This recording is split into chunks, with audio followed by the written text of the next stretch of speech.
আসে সম্মুখ পানে যদি তুফান ভারী, জানি তোমার নামেতে পার হতে পারি।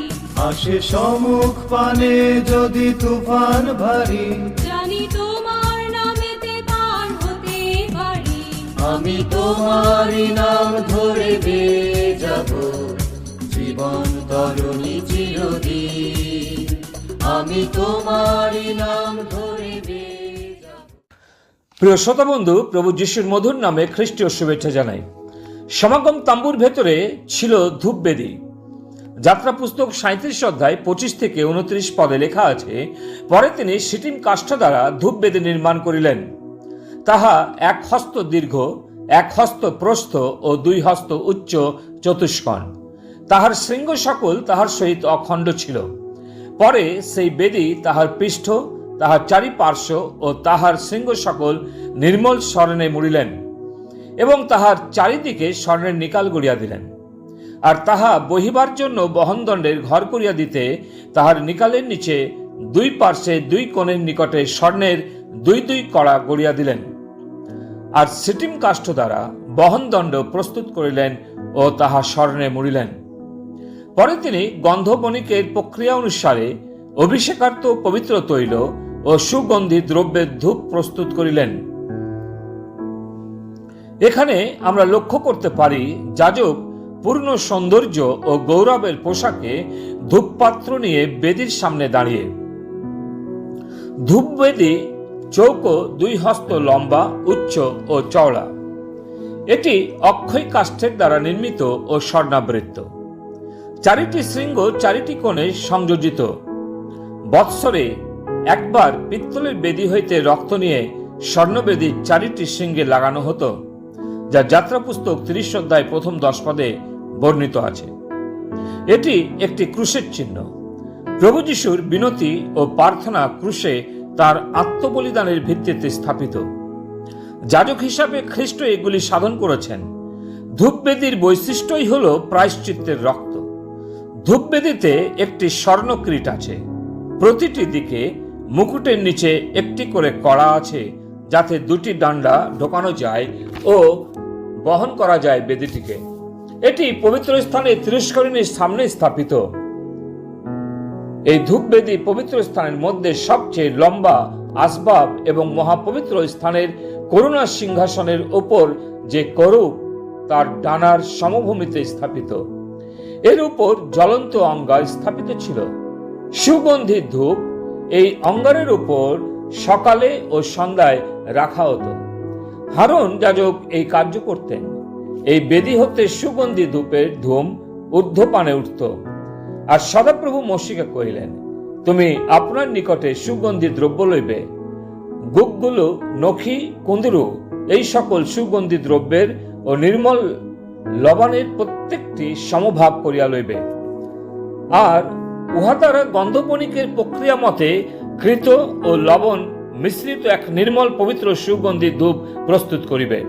তাহার কিঞ্চিত চূর্ণ করিয়া যে সমাগম তাম্বুতে আমি তোমার সহিত সাক্ষাৎ করিব, তাহার মধ্যে সাক্ষ্য সিন্ধুকের সম্মুখে তাহা রাখিবে। তাহা তোমাদের জ্ঞানে অতি পবিত্র হইবে। যেমন যাত্রা পুস্তক 30 অধ্যায় 34-36 পদে লেখা আছে। সুগন্ধ প্রার্থনার প্রতীক। আমার প্রার্থনা তোমার সম্মুখে সুগন্ধি ধূপ রূপে সাজানো হোক। রাজা দাউদ তিনি বলেছেন গীতসংগীত 141 তার 2 পদে। ধূপ বিশ্বাসীদের প্রার্থনা বোঝায়। প্রকাশিত 8 অধ্যায় 3 এবং 4 পদে লেখা আছে, পরে আরো এক দূত আসিয়া বেদীর নিকটে দাঁড়াইলেন। তাহার হস্তে স্বর্ণ ধূপদানি ছিল এবং তাহাতে প্রচুর ধূপ দত্ত হইল, যেন তিনি তাহার সিংহাসনের সম্মুখস্থ স্বর্ণবেদীর উপরে সকল পবিত্র লোকের প্রার্থনার যোগ করেন।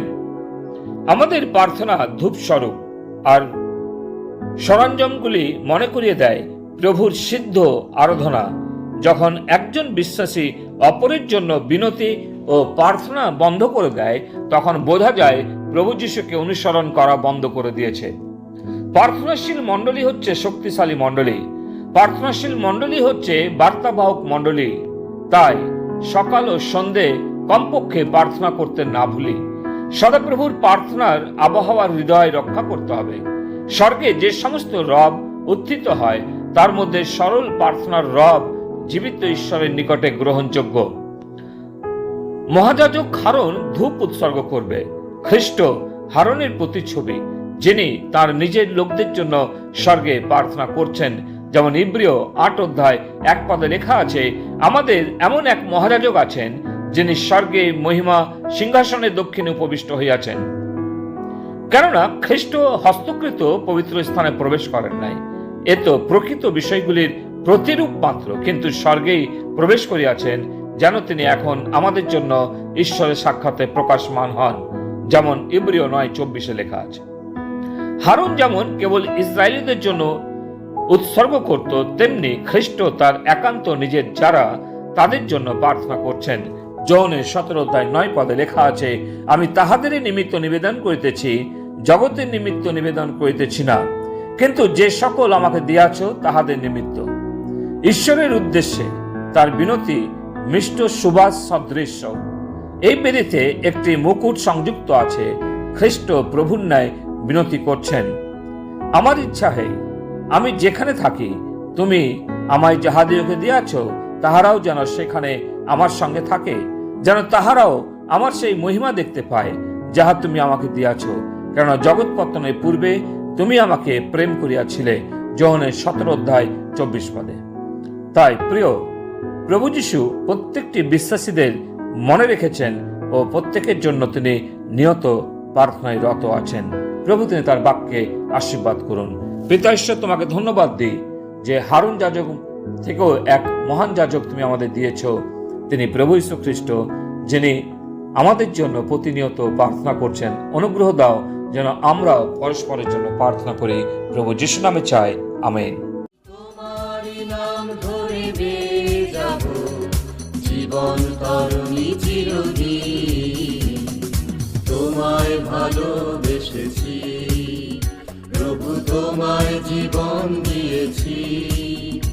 আমি পাপের পথে আর ফিরব না কোনোদিন, আমি পাপের পথে আর ফিরব না কোনো